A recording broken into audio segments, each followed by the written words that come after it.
ruim já, muito, assim. Vamos do zero de novo. Eu não tenho capacidade de startar um negócio, assim. Eu falei rápido justamente pra competir com você agora, entendeu? Tá, competição já, vai perder. Isso. Não, mas sabe por que é uma competição?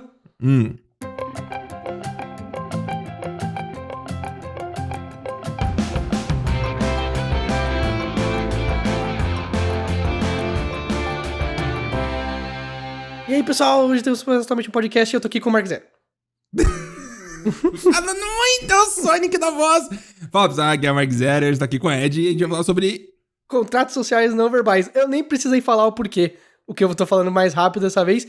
Simplesmente porque o Marques viu que o pessoal xingou ele na internet, falou que ele tá com pressa de ir embora aqui pra terminar de gravar logo e sumir do podcast, né? As pessoas me xingam há bastante tempo já por causa disso.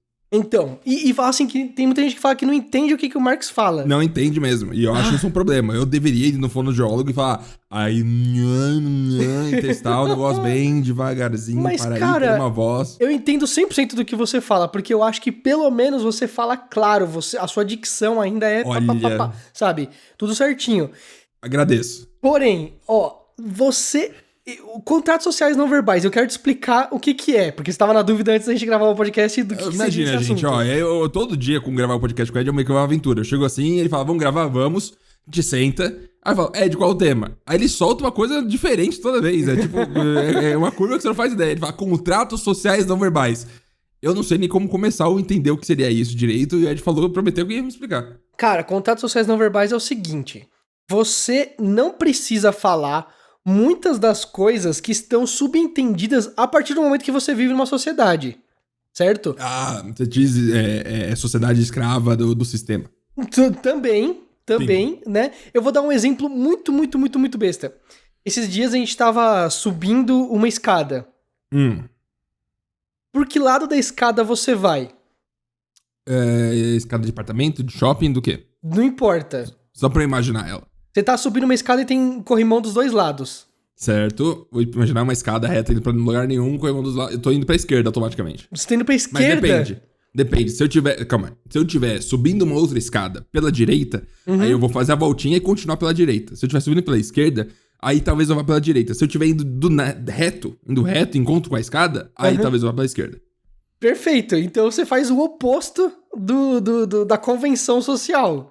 Tem convenção social? Ah, peraí, você disse que, tipo, deixa o lado direito e esquerda da escada vazio? Deixa o lado da esquerda sempre vazio. Se você falasse que eu ia estar no metrô, aí eu falaria uma coisa diferente. Eu pensei no shopping, sei lá. Mas em todo lugar, a gente usa a regra do metrô. Se você tá, tipo, vazio assim, e tem uma escada que você sobe e desce, eu automaticamente vou pra direita. Aí que tem algo que a gente já pode conversar, legal, Ed. Manda, fala. Que é os contratos sociais não verbais que as pessoas participam ou não de acordo com a vivência, sabe? Tem pessoas que fazem mais parte do contrato social específico por terem vivido isso ou viverem isso diferentemente. Você provavelmente pegou muito metrô na sua vida. Muito. Peguei muito metrô na minha vida, muito. E aí na sua cabeça descobriu onde eu ando pela direita na escada, que é assim que funciona a vida. Isso. Eu andei muito de metrô pela liberdade, tá, coisa, mas não sou uma pessoa que tive frequência de andar no metrô todo dia durante um tempo, por exemplo. Então, pra mim, escada é que nem shopping. É só pra você fica parado e ela sobe, assim. Eu entendi plenamente. E aí, por exemplo, a gente tava subindo essa escada pela direita, normal, né? E aí, subindo, na hora que a gente virou, sabe um caracol? Sabe quando você... não é caracol, mas tem lances de escada e você vira à direita e você tem um outro lance de escada. Você sobe a escada, tem reto, aí você sobe de novo, tem retinho, aí você vira... Perfeito. Num desses lances de escada, a gente encontrou uma outra pessoa de frente. Que tava vindo no lado errado. Quase beijou a pessoa. Exato.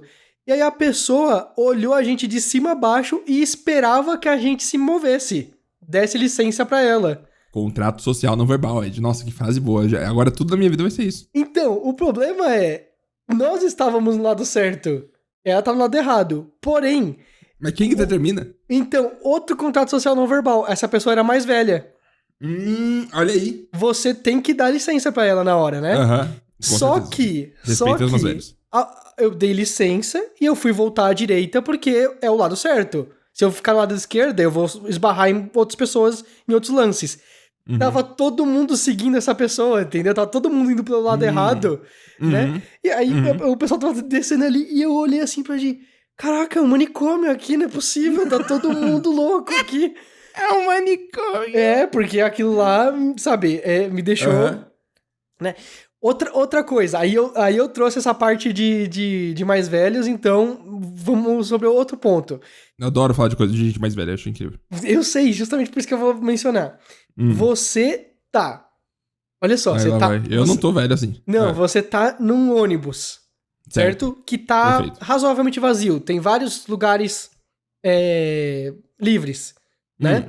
Uhum. Você é um idoso. Digamos assim, você chegou lá, você é um idoso, e você tem os assentos para idoso, né, os assentos preferenciais livres. Certo. Perfeito. E você tem assentos comuns livres. Eu sou idoso. Você é um idoso. Certo. Em qual você senta? Se tiver os dois livres, aí que vem a situação. Aí eu vou dizer como é que a minha cabeça tá processando essa informação. Se eu sou idoso, depende do quão idoso. Se eu tiver 90 anos e foda ficar de pé mesmo, aí eu sento no meu lugar e pau no seu cu. Se eu tiver 70 anos e eu falar, eu não sou tão velho assim, eu tô bem saudável ainda, e aquela velhice onde você não se vê como velho ainda, mas você tá velho pra caralho, tipo meu pai com 64 anos, aí eu acho que eu seria bem chatinho e sentaria lá no normal, porque eu não preciso de ser... Aí eu acho que vai da situação de cada um, de como ver a situação. E é louco como esses contratos sociais, eles são... automáticos, eu acho automáticos. Tipo, você absorvendo o mundo e se você vê, ainda mais quando você é jovem, tudo mais, as pessoas fazendo um negócio, você fala, aquilo é regra, aquilo é padrão, aquilo é normal, vamos seguir no automático. E eu acho que isso nem é repressão do sistema, nem nada assim. Acho que é uma coisa natural de tribalismo, das pessoas se viverem uma com as outras. Exato, é tribalismo, são regras naturais que vão se formando e são tão naturais que você não precisa fazer um curso delas. Você, na convivência, você vai se adaptando a elas mesmo. Por exemplo... Mas será que não precisa fazer um curso mesmo? Talvez devesse ter um curso, né? Mas digamos que não tenha. Porque eu acho que não tem, mas vai saber, né? Mas, tipo, se você nasce numa família multimilionária e sempre vai em restaurante absurdo, você tem o contato social de como se portar nesse restaurante automaticamente, mas tem cursos também de como fazer isso. Então, é verdade, tem de etiqueta, né? Mas então. Eu conheço gente que não sabe pegar ônibus, não sabe se locomover com ônibus. E pior ainda, tem gente que não sabe se locomover com metrô. E eu falo, mano, metrô é a coisa... Se você já jogou algum videogame, se já viu um filme, você sabe como pegar o metrô. Se você sabe passar num psicotécnico, você sabe pegar o metrô. Porque é a coisa mais básica do mundo, são linhas retas. Isso aí me irrita, Ed, vou te falar. Isso me irrita. Porque se a pessoa, vamos dizer, tem uma coisa imbecil, como pegar um ônibus ou um metrô, e a pessoa já se subjuga falando, não consigo... Ok. Aí é um esquema onde, tipo... É óbvio que você consegue, você sabe. É só pegar a porra do metrô, é só entender como funciona. Sabe, coisas muito diferentes do seu dia a dia acabam se virando meio monstros mesmo. É claro que na minha convivência, eu pegava meu ônibus e metrô quando era criança, jovem, né? Não tão criança assim, pra fazer as coisas que eu queria, e me acostumei. Pra mim é super tranquilo. Mas eu consigo também entender um pouquinho da pessoa que não tem nenhuma ideia e fala, boa sorte aí. Ainda mais quem não mora em São Paulo, ou Rio de Janeiro, que mal tem metrô. Cara, mas aí que tá. A pessoa, o ônibus, eu entendo um pouco, porque o ônibus é assim, você tá num ponto e passam 16 ônibus diferentes aqui naquele ponto, né? E às vezes passam um 1271-1, que vai pra sua casa, e tem o 1271-10, que vai pra direção oposta. Ele pega o mesmo trajeto no comecinho e tal, e em algum momento ele diverge e vai pra outro lugar completamente diferente do que você precisava ir, né? Eu acho um pouco complexo. Tanto é que existe ônibus na China e eu me recusei a ir, porque até os números são em chinês. Então, porque é muito... Calma aí. Eu não queria arriscar. Calma aí. Fala.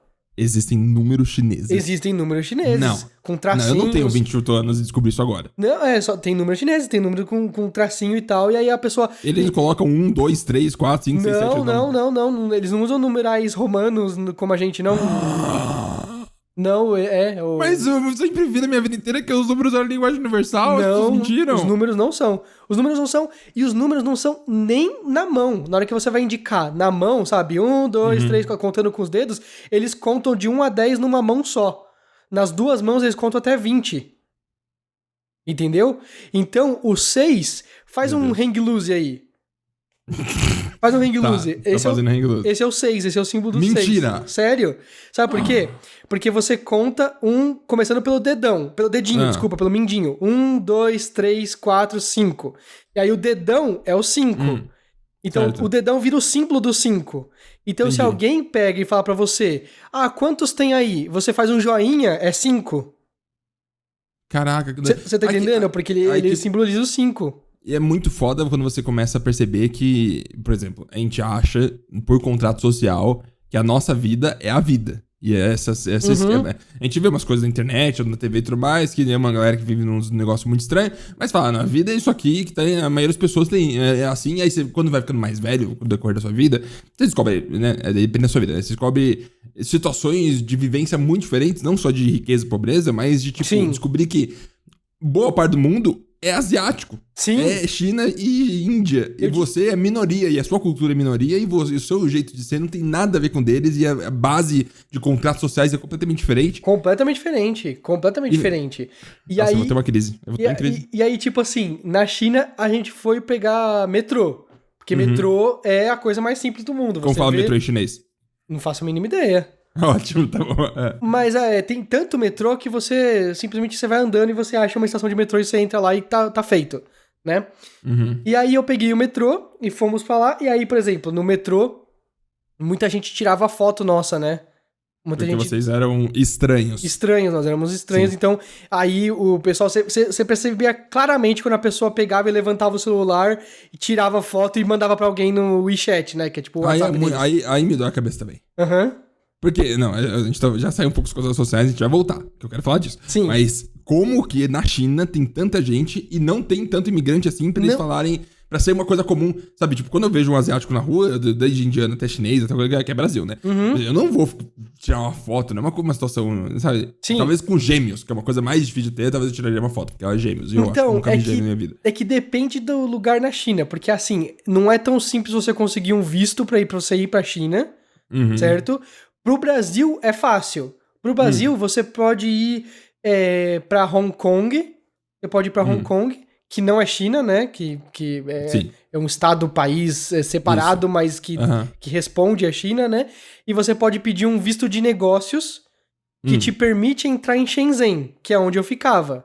Certo. Né? É tipo uma das megacidades. Isso, uma das megacidades que é portuária. Então, como Hong Kong é uma ilhotinha, você pega uma balsa... Santos. Tipo Santos, isso. Você tava em Santos. Você pega uma balsa e vai até Shenzhen, você vai pra Santos da China. E aí você só pode ficar em Shenzhen, você não pode ir pra outras cidades, estados ali da China. Entendeu? Só pode ficar ali. Então, ali em Shenzhen é super corporativa. É onde fica IBM, Google, Facebook, todas as empresas multinacionais, Apple, todas têm a sede deles chinesa lá em Shenzhen ou em Xangai. Né? E mesmo sendo super corporativa, as pessoas ainda estão super abismadas quando elas veem alguém tão diferente, entendeu? Porque tem pouquíssimas pessoas, porque a maioria, mesmo dos que trabalham na IBM chinesa, são chineses. Então eles veem alguém ali e tal. E por exemplo, aqui no Brasil, você falou, a gente tem uma certa miscigenação e mistura de culturas a ponto de ninguém ser diferente o suficiente para você sentir a necessidade de tirar uma foto. Mas digamos que caso você tivesse alguém que seja realmente diferente, existe também um contato social não verbal de que você não tira a foto dessa pessoa. Sim. Você não vai levantar o celular, apontar e tirar uma foto dela, sabe? Bizarro, eu acho né? que eu tô sendo muito genérico também, porque, tipo, a gente vive em São Paulo é uma cidade naturalmente muito movimentada, com muito tipo de gente. Multicultural. Talvez você vai em exatamente, você vai em algumas regiões do Brasil, você vai pro sul, notoriamente todo mundo lá é branco de olho azul, a maioria das pessoas, é isso aí. Então, com certeza, deve ter lugares do Brasil onde é muito impossível você ver uma pessoa asiática em qualquer lugar, diferente da onde a gente vive aqui, que tem tudo que é canto, da liberdade, muito. Sim. Talvez isso aí mesmo. E, tipo assim, eu fui pro metrô de novo, eu fui pro metrô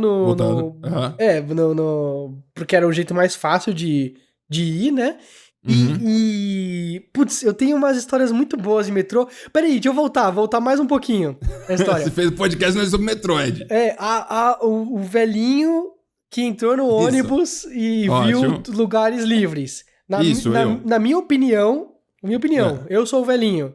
Eu sento, não importa a minha idade, eu sento num local de normal. se tá os dois tipos de locais livres, de assentos livres, eu sento no assento comum, não no preferencial. Uhum. Por quê? Porque se chegar mais um idoso, ele pode sentar no preferencial. Entendeu? Então, vamos ter 2 idosos sentados. Porém, aí que tem a situação. O preferencial normalmente fica na frente da escada. Do ônibus. Então, Não, mas tem também aí você anda normal. menos. Ok, tem outros normais ali que ficam ali perto da saída ou coisa parecida. Mas eu sentaria, se possível, em outro lugar. Se não fosse me atrapalhar também, mas eu sentaria ali pra ter mais velhinhos sentados. Você entendeu? Na minha cabeça funciona assim. Por isso que eu tô te falando que são contatos sociais não verbais. Porque nunca ninguém para e te explica qual que é o certo, qual que é a regra. Parte importante de ficar velho, eu sinto que ainda constantemente eu me choco um pouco com algumas coisas. Mas lá pros meus 20 a 23 anos, assim, foi quando eu teve 25, assim, foi quando tem uma balada absurda na minha cabeça de começar a perceber que todos os contratos sociais que você considera sempre como padrões sociais, são padrões nunca é padrão social, é sempre específicos de região, de cultura, de pessoas, de grupos. Sim. E você acha que o mundo é X, mas é Y, e aí que vem a situação de você, sabe, começar a perceber que você é mais um em alguma situação um pouco diferente, onde todas as pessoas estão meio que brigando uma com as outras naturalmente. E aí você vive uma experiência muito limitada da vida. Né? E outras pessoas vivem outras experiências completamente diferentes das suas, também limitadas no círculo delas, né? E aí, ou seja, pelo menos em São Paulo, você ainda tem um pouquinho do conflito dessas duas vivências, né? Você andando em São Paulo, você andando no metrô, você andando em qualquer lugar que existe pressa, você bate o olho e você sabe quem é de São Paulo e quem não é. Na hora, porque o paulistano jamais tá perdido. Jamais, ele pode entrar no ônibus errado, mas ele não tá perdido, ele vai continuar andando em frente e acabou. Não vou falar isso como algo negativo, tá bom? Mas só pra deixar claro. Fala. Quando eu fui pro Rio de Janeiro, pro Rock in Rio, eu já fui pro Rio de Janeiro algumas vezes, porque minha família, parte do meu pai, é tudo de lá. Então tem uns tios, uns primos e tudo mais que moram por lá. E aí eu ia quando era criança, mas até aí, quando você é criança, você não lembra de porra nenhuma, né? Mesmo quando tinha 10 anos assim, passou tanto tempo que eu nem lembro mais. Sim. E aí eu fui no Rock in Rio agora, depois de 15 anos, assim, pro Rio de Janeiro. E é uma situação muito doida, porque é o mesmo país, é a mesma coisa, mas aí a gente foi de carro, foi eu, Mondoni e a Dani, e a gente falou, vamos dirigir até o Rio de Janeiro, incrível. E aí eu fui lá não sei onde que era o lugar, mas é um dos principais lugares, lá onde tem os prédios e uma rua, bem apertado, meio difícil, isso aí é um lugar específico do Rio de Janeiro, onde tem prédio e rua. Que difícil. Mas aí que vê a situação, sabe? Porque, tipo, esses contratos não verbais, eles vão de camadas ínfimas até as maiores de todas, as mais genéricas e tudo mais. E aí que é a situação? A situação, por exemplo, Ed, vamos dizer que eu estou dirigindo aqui, tá? Certo? Em São Paulo. Ok. O sinal ficou vermelho e eu vou virar pra direita, certo? Eu tô andando de carro, parei, sinal vermelho, eu vou fazer a curva pra direita. Aqui, as pessoas param no sinal vermelho. Aí que vem a situação, no Rio de Janeiro, não tô falando isso pra criticar nem nada, porque é o jeito que eu achei que era uma pessoa bugada, assim, fazendo aleatoriamente, mas não, é sempre, em todo sinal. As pessoas não param no sinal vermelho, elas param na esquina, elas viram a esquina com o carro e ficam paradas pra acelerar já dentro da rua.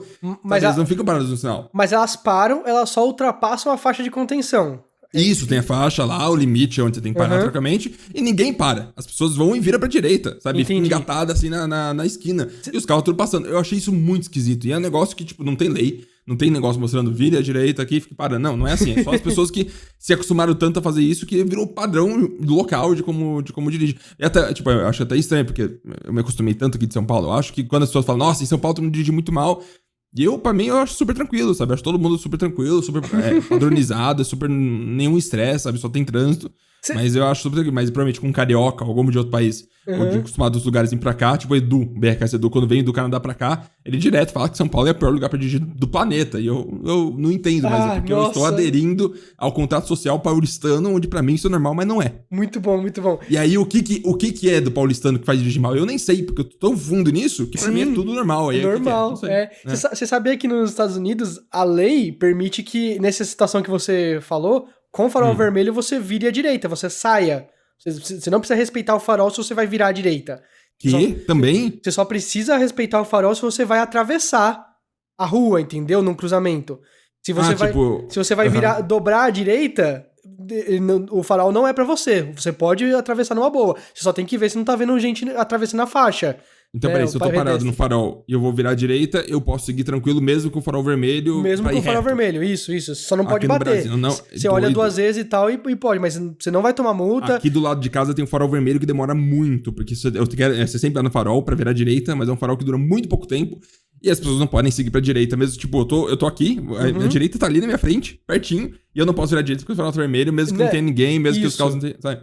Então, e lá não é que é tão comum que já virou prática. Não, a lei realmente diz que você não precisa, e se você parar, eles vão te buzinar, sabe? Porque você tá maluco, você tá errado. Outro contrato social, Ed.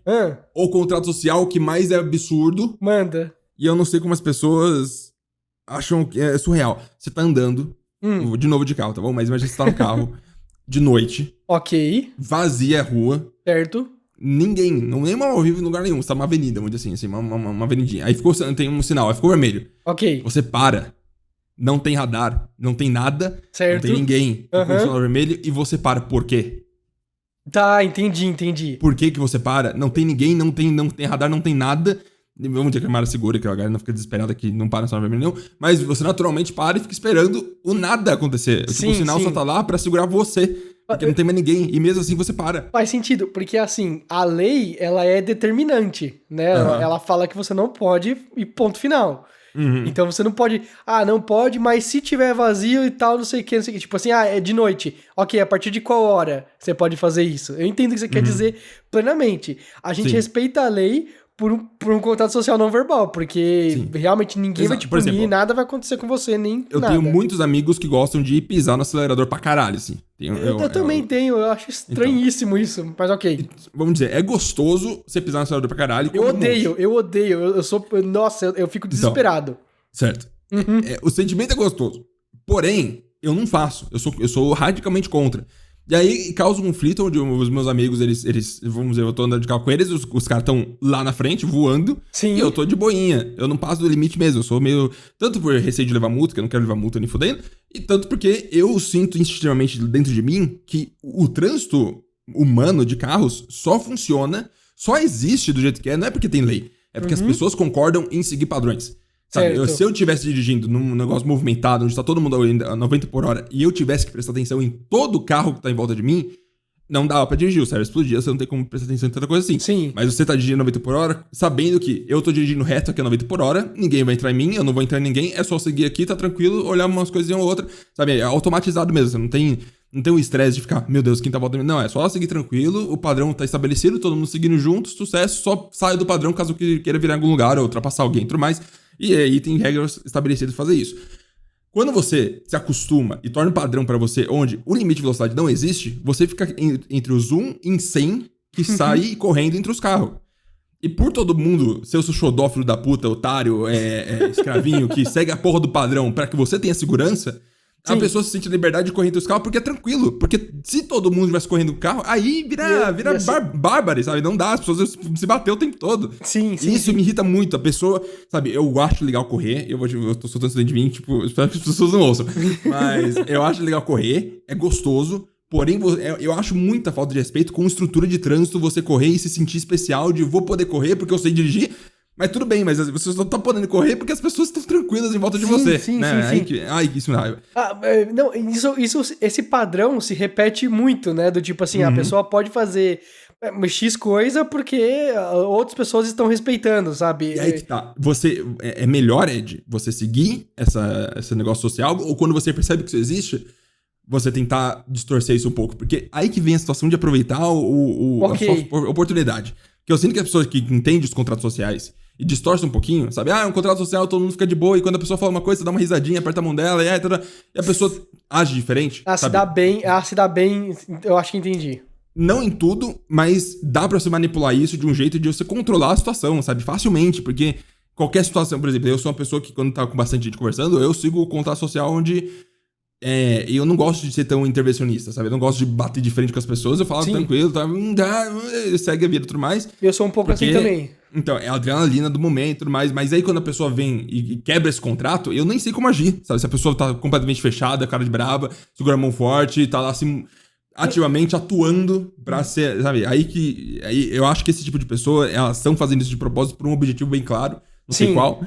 Mas é doco e doco. Quando você percebe os contatos sociais, você consegue distorcer eles ao seu favor, assim, pra facilitar a sua vida. E eu já disse pro Ed uma vez no podcast que eu acho que a pessoa que consegue mentir pra caralho e não esquecer das mentiras, Sim, constantemente é o controle, mentir, ela tem vantagem na sociedade, porque a sociedade entra no contato social de não mentiras. Ou Sim. se mentir, é mentira leve, sabe? Mas mentir pra manipular é uma coisa que normalmente não é muito aceita. Não só isso, mas a gente não tem métodos eficazes pra punir a pessoa que faz isso, tá entendendo? Que desvirtua as regras. Não tem...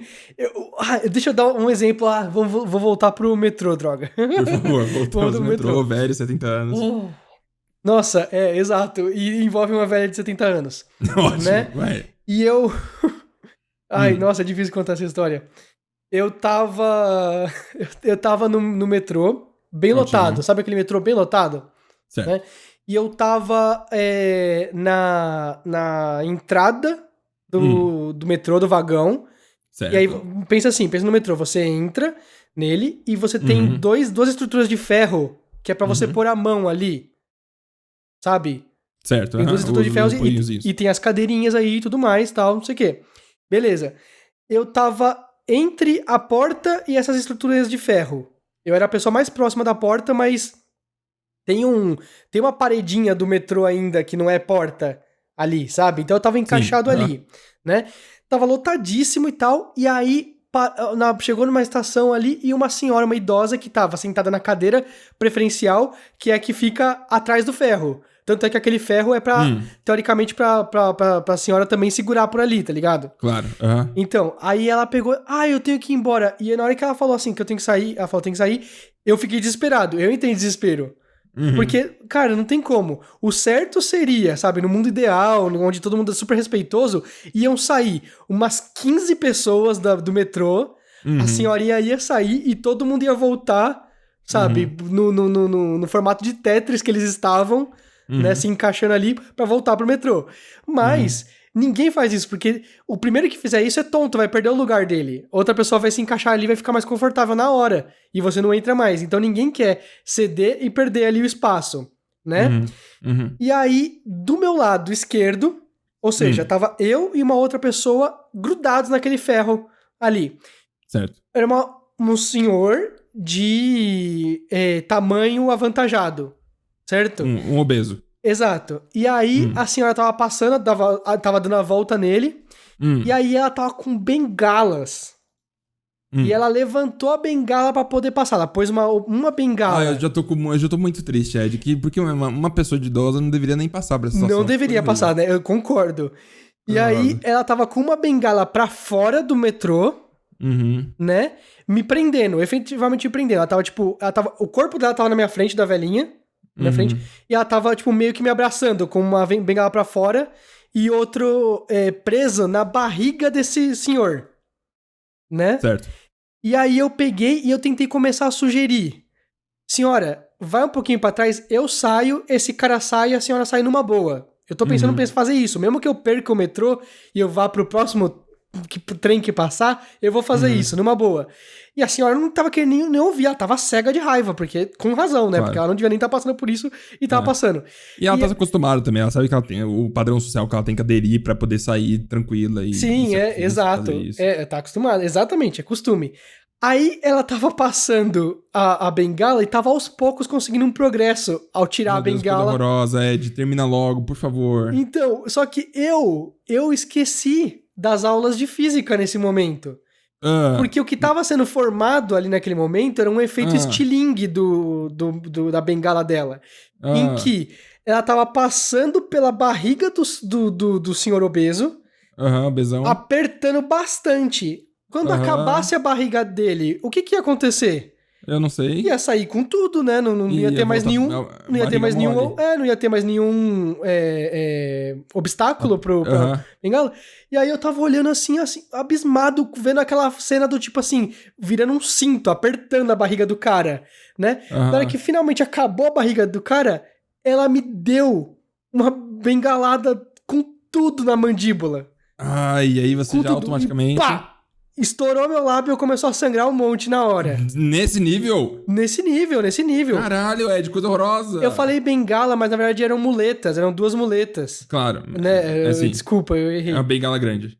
Aí ela deu na minha cara assim, e aí, ou seja, eu só me ferrei.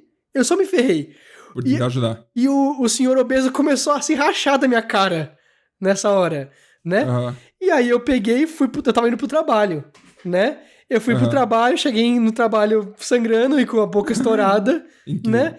Falei, beleza, pessoal, tal, não sei o quê.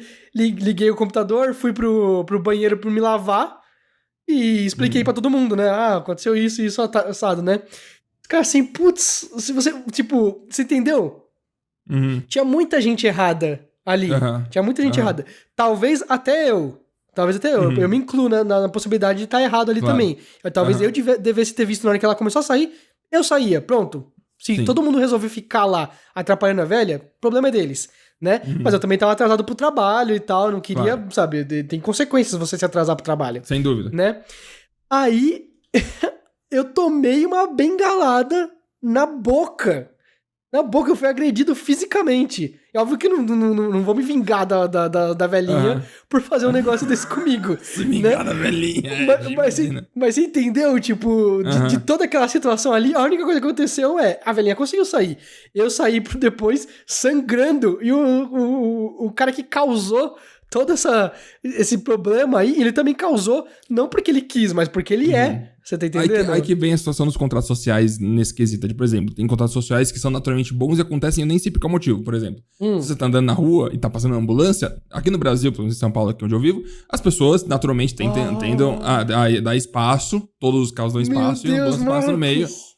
Por que você entrou nesse assunto, cara? Calma, as pessoas dão espaço, a ambulância passa no meio, ou se a ambulância tá vindo, tudo mais, você tenta sempre ir pro cantinho, tudo mais, ou se a moto tá passando, você sabe que tem um monte de moto vindo, você anda um pouco mais acostado, para as pessoas não tem lugar pra passar. Existe essa boa convivência entre os veículos. Sim. Infelizmente, quando é ambulância, você pensa, minha avó podia estar lá, não quero isso, tudo mais, e tá entendendo.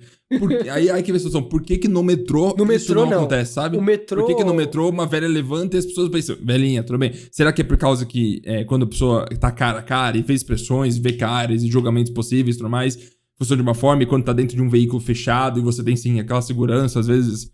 Mas você não tem devia ser o oposto. As fricções. Não devia ser o oposto na minha cabeça, mas metrô, ele inspira os instintos mais animalescos nossos, sabe? É de sobrevivência ali, entendeu? Ainda mais porque você tá numa situação de ir pro trabalho, voltar do trabalho, coisa assim.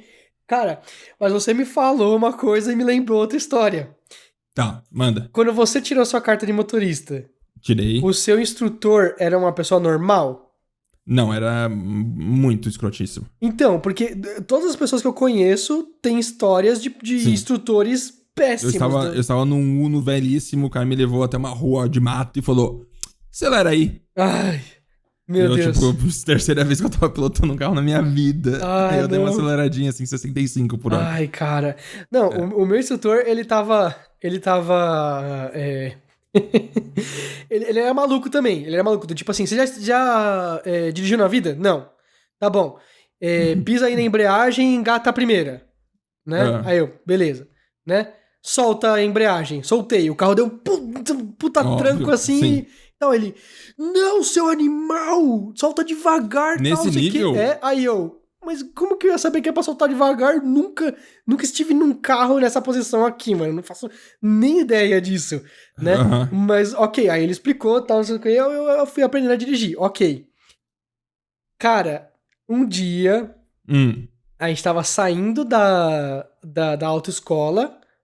Geralmente o instrutor dirige, né? Saindo da autoescola, ele te leva até um lugar um pouco mais remoto, e aí depois você pode dirigir, certo? E aí ele tava dirigindo, saímos da rua... Comigo nunca aconteceu isso. Não? Nossa. Não.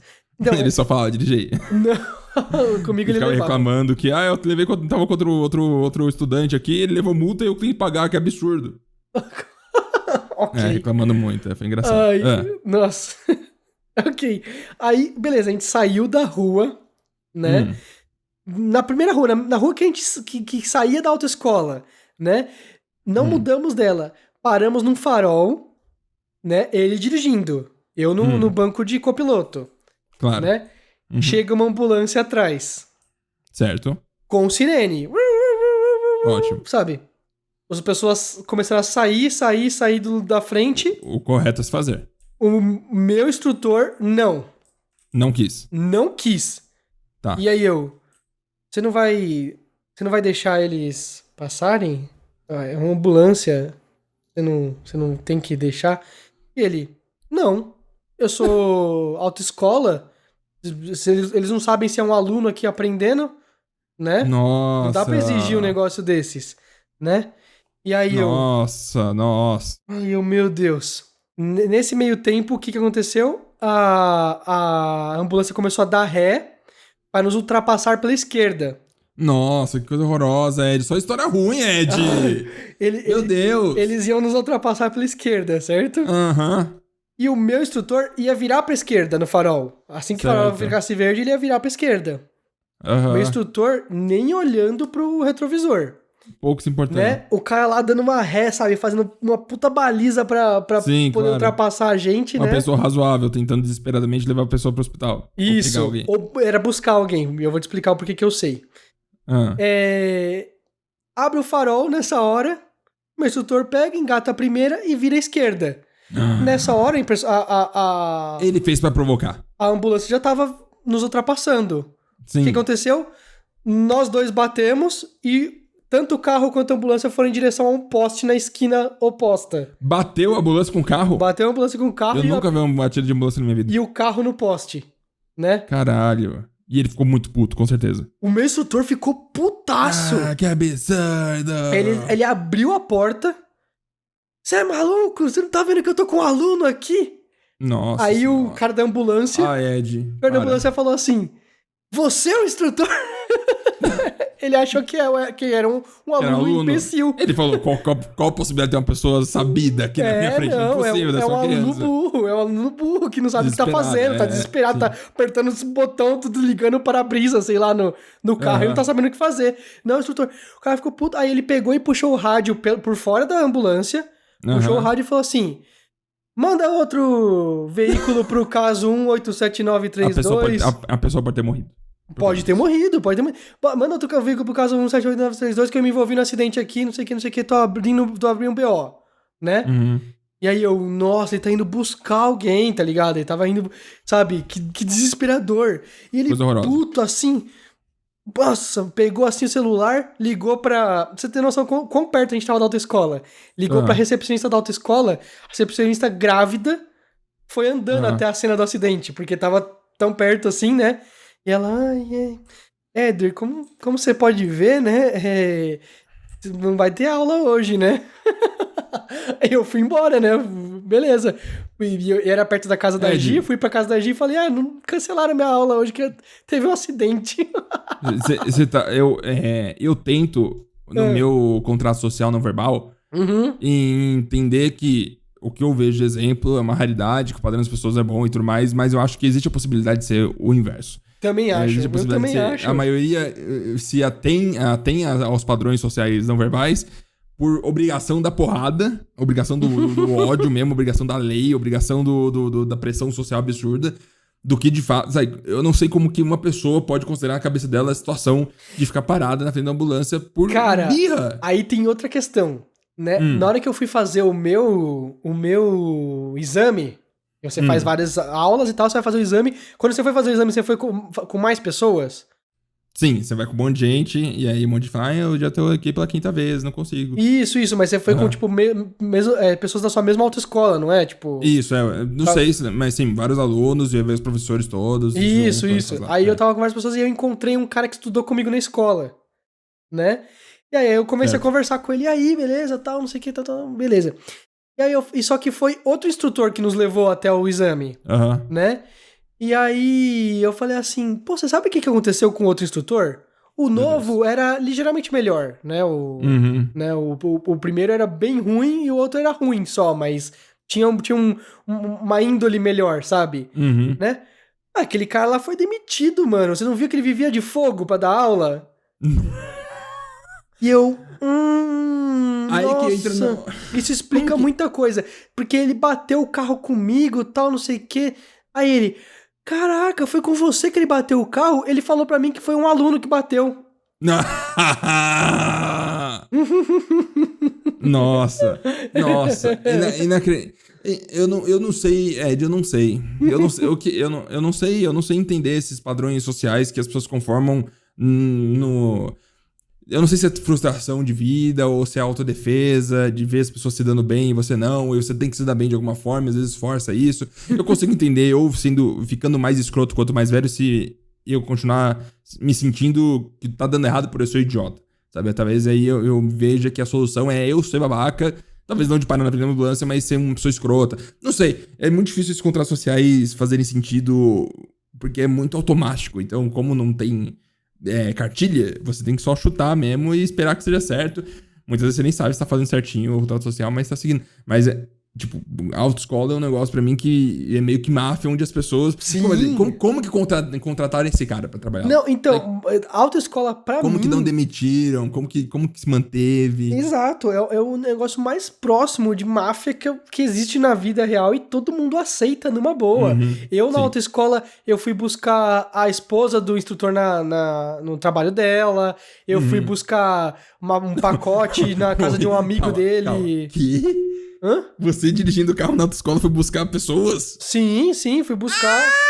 Cara, quest de GTA, cara, 100%. Fui, a esposa dele era frentista, gente finíssima e tal. Fui buscar ela, levei ele na casa dele, né? E aí fomos na casa de um amigo desse instrutor, porque esse cara tava devendo um pacote de alguma coisa pra ele precisou buscar lá, ele pegou, era um pacote, sei lá, com um papel pardo, assim, né? E ele, tava precisando pegar isso aqui com o cara, fiquei esperando, tipo assim, uns 20 minutos, parado no carro, esperando o cara lá, sei lá, o que ele foi fazer, conversar com o cara e pegar esse pacote e voltar pro carro. Cara, a gente... Eu não sei, em inglês é run errands, tá ligado? Tipo assim, eu ia fazer afazeres, sabe, pro cara. As aulas não eram do tipo, não, faz uma curva aqui, sobe essa rampa, sabe, tudo era, vamos fazer o dia a dia desse cara, entendeu? Pagar uma conta. Será que é meio doido, né? Porque será que a pessoa caiu nessa vida porque ela ficou no foda-se tanto tempo e acabou... Sabe? Porque é normal você se acostumar com hábitos muito ruins. Sim. É normal se você não se policia constantemente, não bota uma pressão em você mesmo pra eu sou melhor que isso, eu vou manter, eu não vou deixar cair nesses buracos e tudo mais. Facilmente na vida adulta, assim, que você tem uma constância e não é tão não entretém tanto quanto uma vida onde todo ano você vai pra escola diferente, com outras pessoas e tudo mais e tal. Quando é uma vida adulta, onde chega na constância absurda, é normal você falar, hoje eu não vou fazer isso, aí vai levando e aí vira um padrão. E aí todo dia que você vai lá, você tá com um cara lá, fala, foda-se, vou fazer a minha compra aqui que não tem problema, ninguém vai anotar. Sabe? É muito fácil cair nesses buracos e é muito difícil você lutar contra isso constantemente, porque são muito atrativos, sabe? Você fazer esses pequenos erros, nesse caso médio, né, ou grande até, onde você tem uma vantagem, facilita um pouco sua vida, seu trabalho, mas que essencialmente é errado, sabe? É difícil você se policiar. É difícil, sabe? Isso é um contato social no verbal também de ética, de moral, sabe? É um negócio que você é ensinado, claro, mas que você segue por exemplo também, sabe? Se você sair em uma sociedade onde todo mundo é muito certinho, é que nem no Japão, por exemplo, onde é até uma pressão mental deles foda, mas todo mundo segue um padrão de alto nível em alguma situação, e aí todo mundo tem que seguir aquele negócio e o pai com o filho, todo mundo segue assim, tem aquela pressão sobre familiar, porque eles vivem dessa forma. Então, se você tem um mundo onde você vai na autoescola e o cara tá lá rodando, fazendo um 360 com o carro, você fala, ok, então esse é o... E aí parece que o nível de qualidade vai caindo, sabe? Se você não ficar se empurrando, não ficar se voltando com pessoas que são interessantes, sabe? Se você vai manter a rotina, você vai manter o marasmo, ele vai decaindo, ele vai tirando suas qualidades aos poucos. Isso. Você se manter...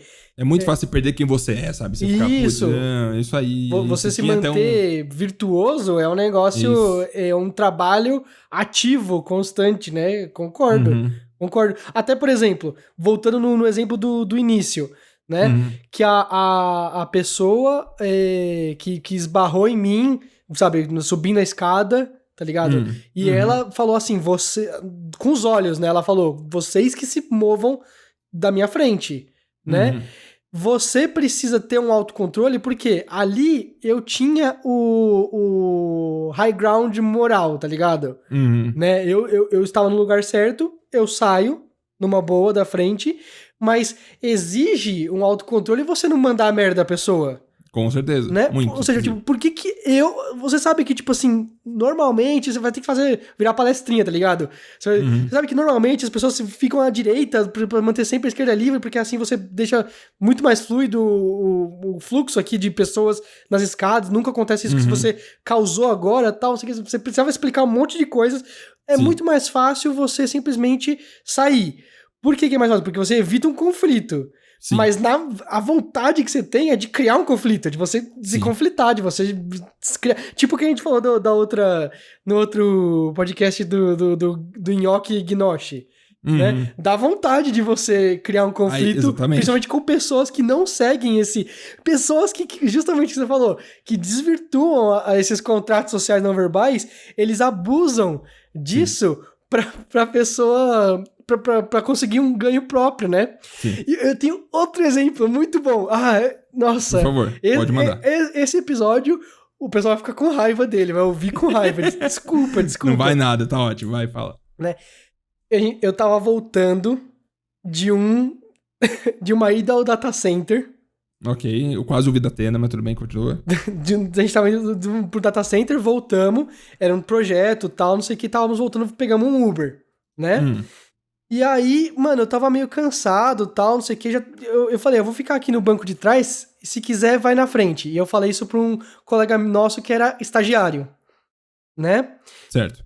E aí, a gente tinha eu, outro colega meu, e esse estagiário foi no banco da frente, né? O meu colega, a gente deixou ele primeiro, né, o que tava atrás, no banco de trás comigo, né? Ele foi primeiro, a casa dele era mais perto do data center e tudo mais, ficou ali. E aí a gente foi indo porque a casa desse estagiário era perto da minha, né? Certo. Aí o motorista do Uber começou a puxar papo e tal, né? Ok. Eu acho justíssimo. O cara fica o dia inteiro no negócio. Eu me sinto mal de ficar no celular na frente dele. Outro contato social não verbal. Ninguém me fala que o certo é você não falar nada, você... não, você tem o direito de ficar quieto. O meu contrato social no negócio é mexer no celular e tentar o mínimo de interação possível. Então, eu só mexo no celular se é algo de trabalho. Se é algo que eu tenho que resolver no trabalho, tipo assim, e já aconteceu do tipo, o cara me contando várias coisas da vida dele, minha filha tava não sei o que, blá, blá, blá. E eu assim, mil desculpas, mas eu preciso ligar pro meu chefe agora pra resolver um problema, né? Pega até mal, assim, parece ser idiota. Exato, né? Aí eu, perdão, sabe? E ligo, e eu pego e começo a falar inglês com o meu chefe, tá ligado? E aí eu queria não me sentir um babaca essa hora, né? Mas eu tô quebrando o contato social não verbal. Mas ok. Aí, beleza. O cara pergunta com o que vocês trabalham? Ixi, fodeu. Com o que vocês trabalham? E eu abri a boca, peguei fôlego pra falar. Telecomunicações, né? Eu geralmente falo TI, às vezes é de lua, né? Eu geralmente falava, agora eu sou TI mesmo, foda-se. Né? Mas na época que eu era telecom, quase 10 anos de telecom, eu falava às vezes TI pra não ter muita discussão, né? Certo. E tinha gente que falava assim, nossa, TI, meu filho é TI também, né? Mas é outra coisa. E tem gente que fala, outra coisa completamente, né? E tem gente que fala assim, TI, o que é isso, TI? Né? E aí eu tenho que explicar o que é, e tem vezes que eu tô com paciência, tem vezes que eu tô sem paciência. Eu mexo no computador. Exato. Ou às vezes eu falo, vou a fundo em projeto, em telecom e tal, não sei o que. Você me conhece, Marcos, você sabe como é que eu... conheço bem. Você sabe como é que é ainda, mas eu falando de trabalho, nossa, eu viajo muito, vou a fundo e tal. Eu peguei o fôlego pra responder. Nessa, o estagiário pega e responde. Marido de aluguel. Que isso de piada, ai meu Deus. Não era piada. Né? Ele fazia uns bicos, assim, de ajudar na... ele trabalhava de marido de aluguel? Ele falou que ele era marido de aluguel. Meu Deus. Você sabe o que é marido de aluguel, não sabe? Sim, você chama, eu tô com vazamento aqui em casa, vou chamar um marido de aluguel que o cara vem e arruma. Isso, exato. Coisa simples que um marido faria, teoricamente. Isso, o marido de aluguel. Aí ele falou, marido de aluguel, me subiu uma raiva indescritível, cara, incalculável. Por quê? Porque eu falo assim, não, você trabalha 1 ano comigo, você é de TI. Porra, você faz faculdade, cara, você tá fazendo um negócio, você tá voltando do trabalho específico agora, você tem um contrato com a empresa. Se você faz um bico à noite, Tá entendendo? Não é a sua profissão, cara. É que ele tava trabalhando de marido de aluguel junto com TI, junto com a faculdade. Eu vou ser sincero com você. Tá. Eu acho que era mentira. Tá. 100%. Tá. Talvez ele tivesse feito algum momento alguma coisa pra alguma pessoa, mas ele sentiu a necessidade de dar uma mentira naquele momento. Sim. Você tá entendendo? Ele, marido de aluguel. E eu... Então eu sou o quê? Porra, que a gente tá voltando de uma marida de aluguel usada? Sabe? A gente foi lá consertar uma torneira? Porra, não, a gente tá num projeto gigantesco, um projeto milionário de uma empresa multibilionária, um negócio super importante, a sua carreira, seu futuro, e você resolveu falar marido de aluguel, porque ele queria colher os louros sociais de ter algo que ele pudesse comentar. E em estagiário ele tinha trabalhos menos importantes ali dentro da empresa, você tá entendendo? Ele talvez não pudesse discorrer tão bem sobre aquele assunto, tá entendendo? Mas aí ele pegou em marido de aluguel, e aí eu fechei a boca na hora, sabe? Eu tava esperando, sabe? Eu já ia falar TI, telecom, sabe? Né? E na hora que ele falou isso, eu fechei a boca. Meu Deus do céu, cara. Você falou alguma coisa pra ele? Zero. Eu não abri a boca. E você se arrepende de não ter falado, Ed? Aí é que tá, cara. Será que eu devia ter falado algo? Sabe por quê? Porque acabou... Ele foi deixado primeiro. Certo. Né? E esse cara tava se formando em engenharia, tal, não sei o quê, né? E o cara ficou assim, abismado, ele ficou muito feliz, assim, tipo, o Uber. Caraca, o cara é marido de aluguel, é engenheiro, e tá não sei o quê, e sabe, um monte de coisa que ele tava falando que ele fazia, né? E aí, na hora que acabou, que a gente entregou o cara, outro contato social não verbal, eu fui pro banco da frente. Porque eu acho feio, acho ruim deixar só uma pessoa e essa pessoa tá no banco de trás. Entendeu? No Uber. Fui pro banco da frente automaticamente, né? E aí ele falou assim, porra, esse cara é foda, hein, mano? Puta, mano. Aí que tal, cara. Tão jovem que eu te falei, ele. da pessoa que distorce os contratos verbais, distorce a vida usual. E aí que vai de personalidade, sabe? Eu acho que tem muito de como se lida o contrato verbal, é muito com genética e também de como você é criado e de como você cresceu. Não de melhor ou pior necessariamente, mas você ser assertivo ou não, se jogar pra frente ou não, ficar na sua ou não, sabe? Numa situação de injustiça com você mesmo, você fala alguma coisa na cara ou você fala, putz, foda, né? Eu sinto muito orgulho de ter a mãe que eu tenho e é uma mãe completamente insana, minha mãe, sabe? É uma pessoa que você tá num restaurante e fala, eu queria camarão, tá aqui no menu. Eu falo, não tem camarão. Ela, como não tem camarão? Tá aqui no menu, camarão, como não tem? É a pessoa que ela quer o que ela quer e ponto final. E se não tiver, ela conseguiu muito na vida dela por causa disso. Sabe, muito da vida dela que em situações complicadas que eu passei com ela, onde... putz, o que acontece agora? Não, não existe possibilidade disso não acontecer. Você vai fazer acontecer e ponto final. Sabe? Eu chamo o gerente, chama o dono, vou mandar uma carta pro dono da C&A, sabe? Esse tipo de coisa que atrapalha a vida da pessoa, mas no final das contas, sabe? Se a pessoa tem uma vida constante de trabalho e tudo mais, e vem uma pessoa e causa um alfurô, você fala, não quero um alfurô, então deixa eu tentar resolver aqui, sabe? Em vez de fazer o contrato verbal, de tentar resolver as coisas rápido porque eu não quero me estressar, fala, ok, agora eu vou me estressar um pouquinho, resolver isso aqui logo pra não ter tanto estresse mais depois. Então eu acho que é importante também você perceber esses contratos e ver onde você pode pisar pra você não ser utilizado, porque a vida, quanto mais tempo passa, você entra mais na rotina, você entra mais naquele sistema mesmo, você entra mais no seu bloquinho e você vira só um pedaço que funciona daquela forma, que vai girando tudo e que se você não fazer a questão de se propagar pra fora de tempos em tempos, acaba que você vira realmente uma engrenagem. E é isso aí, a sua vida é isso, e uma hora você vai morrer, acabou. E aí você fez o quê? Não tanto. Então eu acho que é importante você também ter essa noção de... Sabe, várias vezes na minha vida eu cheguei num momento onde, tipo, passei por uma experiência e eu falo, caralho, velho, eu fui muito trouxa, velho, que ódio, porra, que eu passei por essa experiência. Aí passava, tipo, 6 meses, 1 ano, e passa por essa experiência de novo e falo, caralho, eu fui trouxa de novo, mesma situação e eu não fiz nada, eu não... Sim. E aí eu sinto, com o tempo passando, eu fui cada vez mais pensando, tipo, quando aconteceu uma coisa...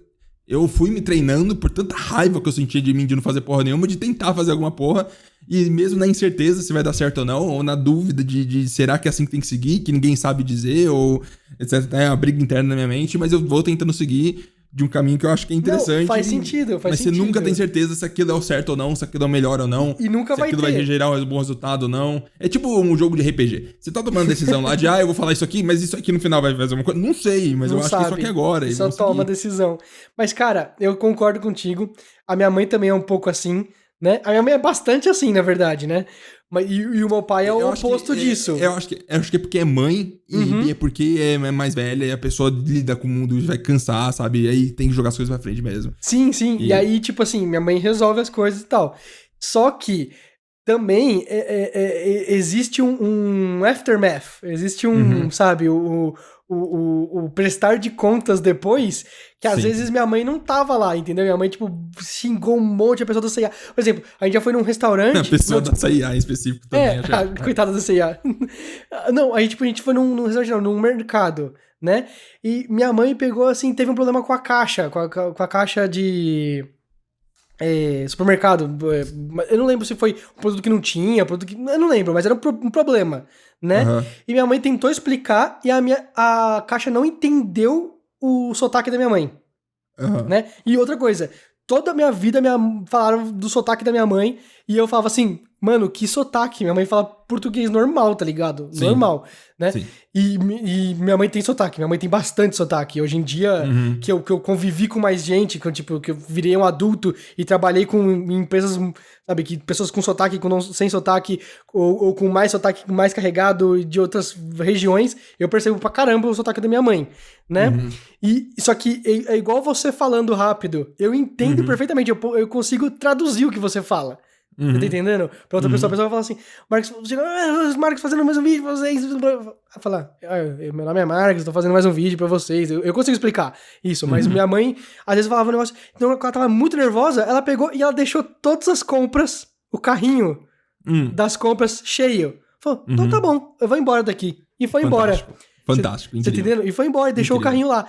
E aí, eu, uma criança, um adolescente na época, né, fez assim, eu pego o carrinho, eu volto, devolvo as compras pras coisas, sabe, pras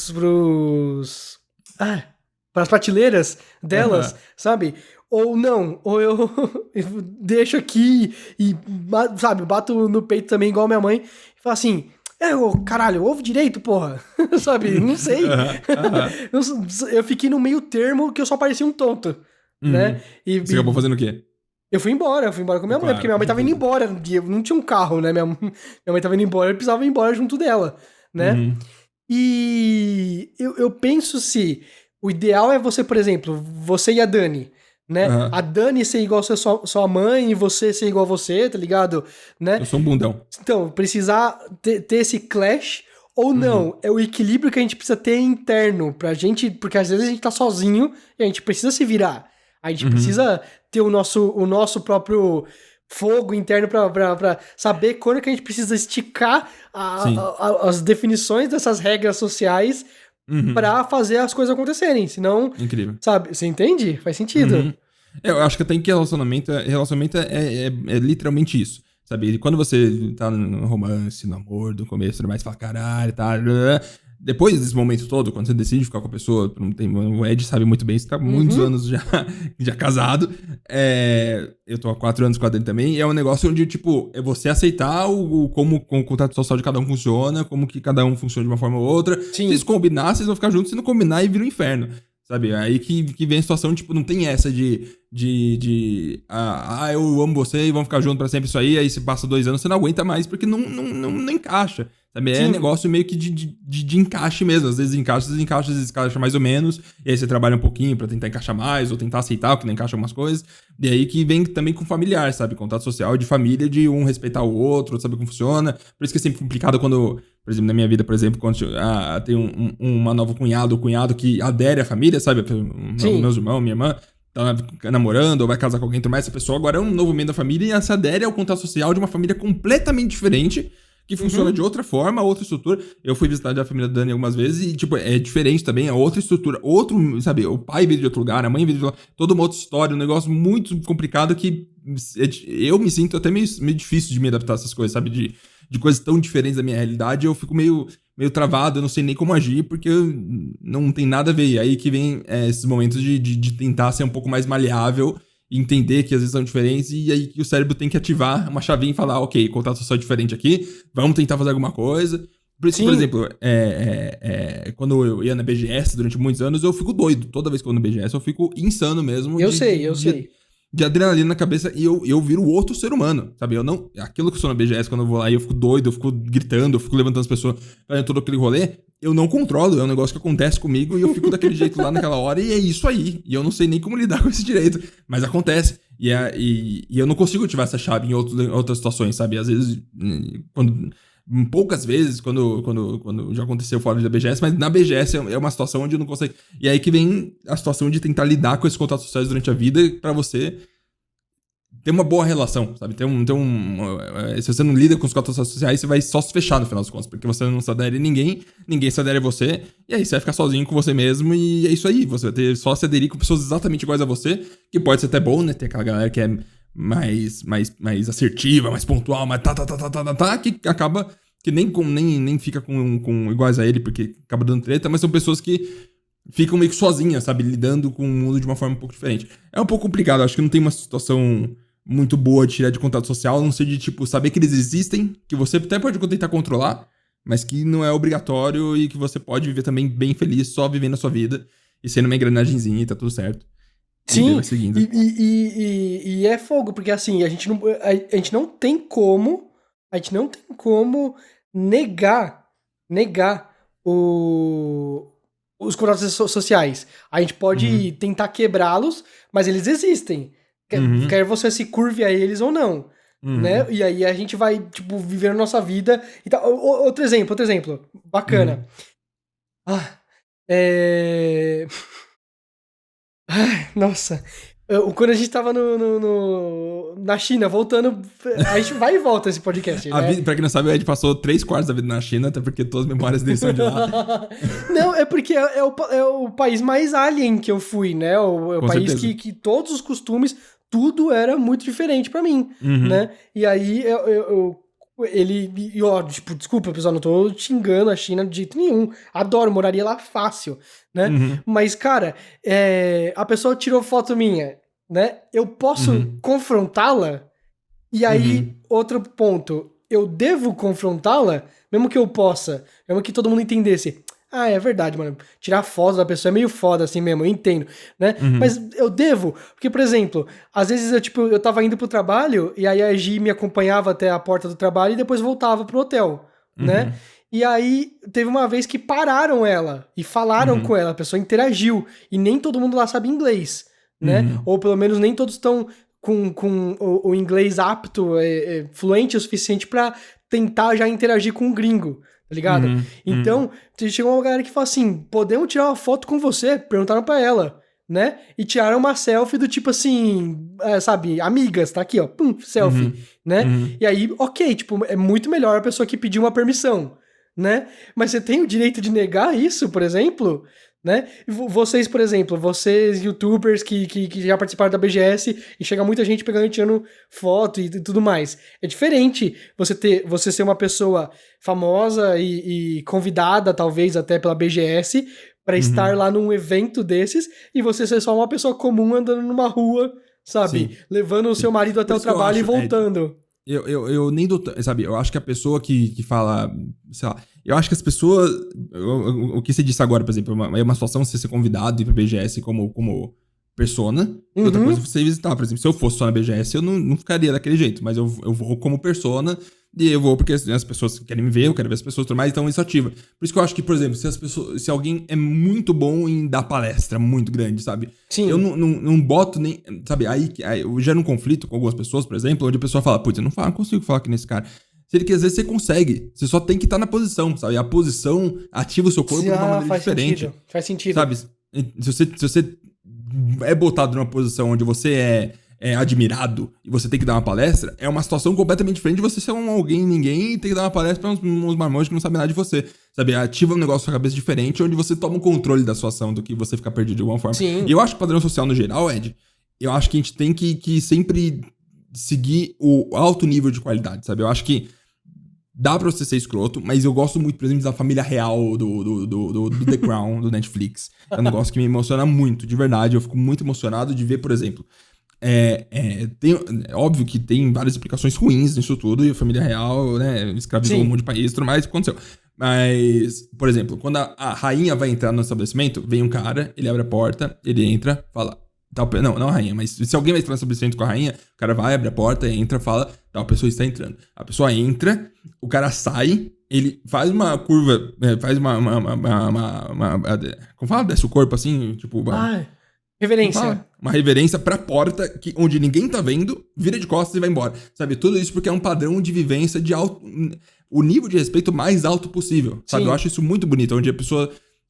não pela rainha, mas as pessoas se considerarem umas às outras do maior nível possível, sabe? É aí que vem desde o presidente do Brasil, sabe? Bolsonaro, que o contrato social dele foi totalmente de presidente do Brasil, sabe? Aquele contrato social de reverência... Jogado fora, sabe? Quebrou Foda tudo. E o contrato social dá pra perder, sabe? Se todo mundo, em alto escalão de alguma situação pública e tudo mais, começar a agir feito um bando de doente, o contrato social vai embora. E é o próximo que vem tomar poder. Se ele não falar, o contrato social existe, caralho, vamos seguir Retomar ele, sim. Por até orgulho de toda a sociedade, de todas as gerações que ficaram lá construindo esse contrato social, sabe? Se a pessoa não volta e bota isso com veemência, acaba que muda o funcionamento. Sabe, por isso que eu acho que é importante, desde trocar e-mail corporativo, sabe? A pessoa falar uma com a outra, seguir um padrão, sempre falar olá, tudo, né? Ser bonitinho, falar certinho, dar saber que eu não posso mandar um e-mail às 7 horas da noite pra tal pessoa, porque não é o contrato social de alto nível empresarial. Você mandou até esses dias um negócio de tipo assim, qual risada que eu devo usar e qual que é mais profissional. E eu lembro que eu aprendi a usar rir com RS... né? Eu aprendi no trabalho, cara, porque você não pode mandar um kkkk, você não pode mandar um lol, você não pode mandar nenhum hahaha. É muito mais polido você mandar no e-mail de trabalho um RS no final, bem usado. E não é, sabe, eu tive muito problema que eu vim do mundo totalmente não CLT, né? Então, pra mim, eu fui aprendendo na doideira, assim, fui aprendendo, experimentando as coisas. Nunca vai ter um podcast que a gente não fala da sua CLT. Eu não sou CLT, galera. É isso que funciona. Mas aí, por exemplo, no começo, quando eu comecei a fazer vídeo do YouTube e tudo mais, tava bombando, me achando o filé mignon do buffet. Quando eu recebi algum e-mail muito sério e tudo mais, eu não sentia que eu precisava me aderir a esse tipo de coisa, sabe? Eu tratava errado as coisas. Porque eu achava que eu tava certo, porque eu sei o que faço, e as pessoas que fazem isso são um bando de velho, um bando de idiota. Mas não é, sabe? Os contatos sociais de interação estão aí pra padronizar e pra ficar entendível, sabe? Por exemplo, é por isso que quando todo começo de texto de blog começa genérico, superficial na situação, aí no meio vem aquela informação de verdade, e depois termina com alguma informação extra. Porque você tem que ter esse padrão, porque se todo blog que você entrar for um caos, você não consegue consumir conteúdo. Então, todo mundo tem que se adequar a um padrão pra ficar admissível essa situação toda. É fogo isso, né? É fogo. Assim, aí eu acho que a gente vai pra um assunto de outro podcast e tal. Mas é verdade, você tem que usar o negócio. E aí, por exemplo, quando alguém consegue esticar os limites desse padrão pra algo novo, sempre é um choque. Porque você consegue reconhecer aquele padrão, mas é usado de uma forma tão única que você fica maluco. Porque você tem, por exemplo, você tem um livro de história, né? Você tem capítulos, você tem parágrafos, você tem um monte de coisa, né? Então todo mundo tem que seguir uma regra, sabe? Tipo, e você pensa assim... nossa, a gente tá filosofando agora mesmo, mas é normal. Eu acho incrível. Aquela frase lá de, em vez de ir no psicólogo, cria um podcast, eu acho perfeito. Mas, tipo, tem uns livros que são complexíssimos, mais de 1000 páginas, tá ligado? Tem livros políticos, tem livros de história, tem livros de ficção, fantasia e tal. Todos eles são simplesmente um mix and match, tá ligado?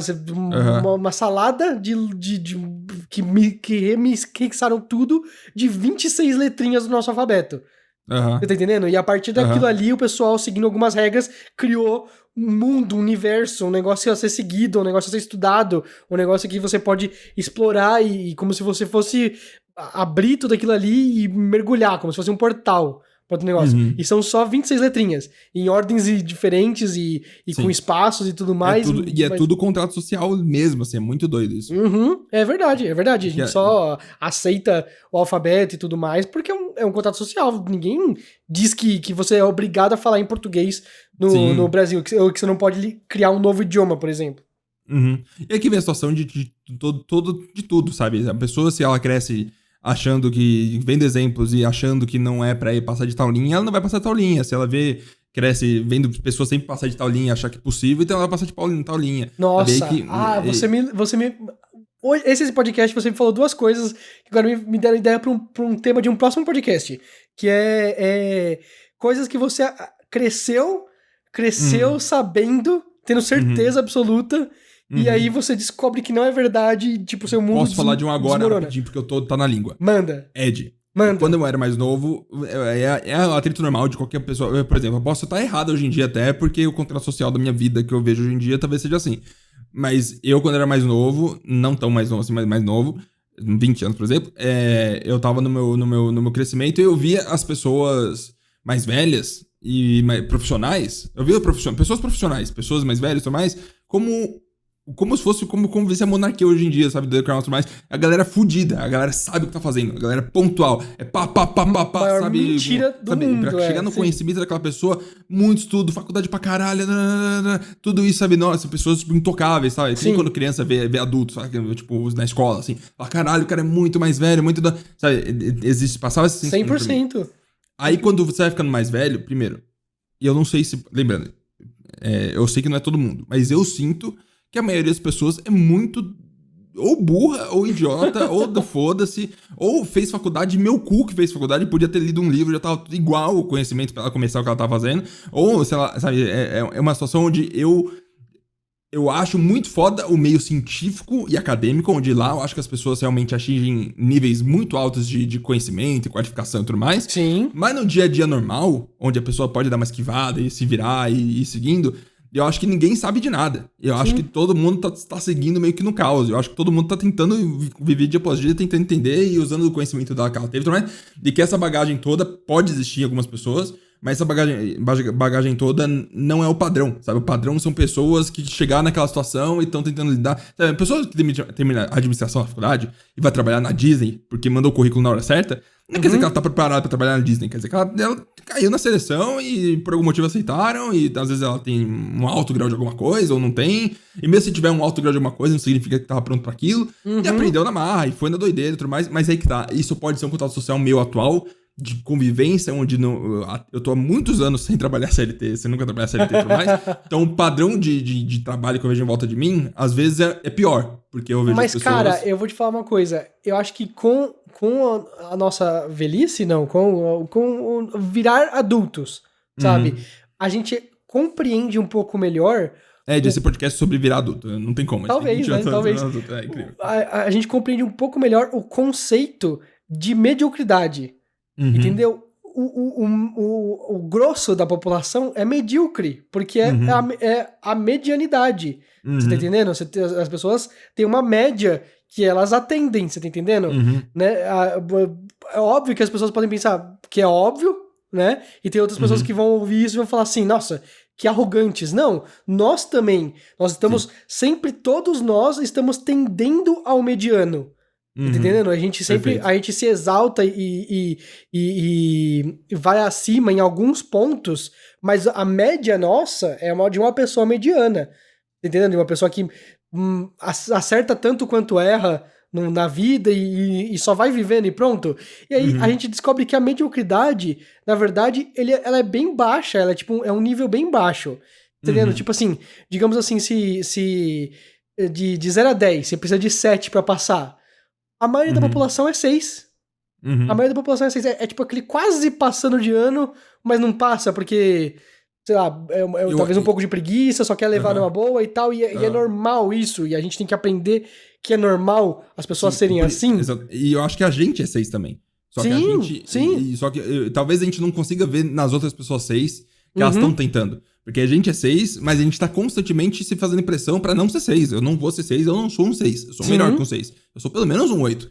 E aí você tenta frequentemente ser um pouco melhor que vocês, aí você falha, sabe? É difícil. Não, e talvez a gente seja 10 em alguma coisa, Sim. 0 em outras, tá ligado?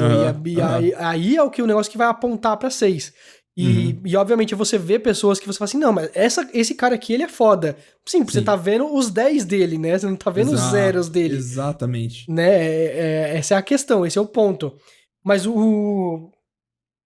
esse podcast já foi muito fundo em filosofar sobre a vida adulta, mas ok, eu gostei. Eu gosto, eu acho que faz parte. Eu acho que, por exemplo, Ed, eu acho que eu falo do meu lado, tá? Não sei você.